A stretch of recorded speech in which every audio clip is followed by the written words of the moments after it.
में हम कुहक के काने छिरैत में हम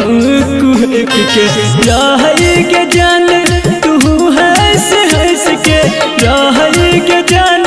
तू हंस हंस के बिरनी जना दिल में बिन लागे हंसी छीन लागे बिन के बिरनी तू दिलवा में बिन लागे हंसी छीन लागे बिन के बिरनी तू दिलवा में बिन लागे हंसी छीन लागे।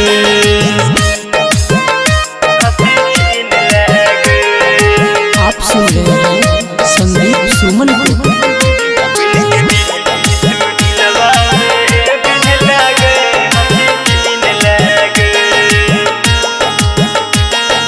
तोरे वियोग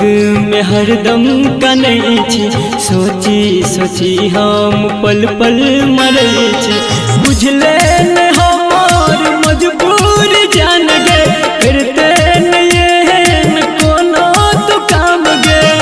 प्यार बेच प्यार तू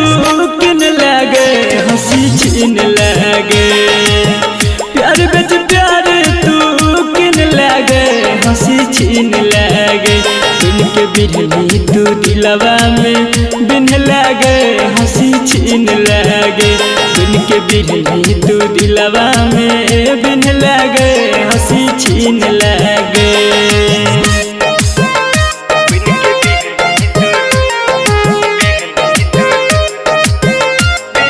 आप सुन रहे हैं संदीप सुमन को। जियते जिंदगिया जहर देला जान गे हर भजन राइटर छुपर सान गे देखै छियौ तोरा बदलैत रंग गे करतौ भरोसा कोना संदीप सुमन गे चिन्हल हमरा नहीं चिन्ह लागे हंसी छीन लागे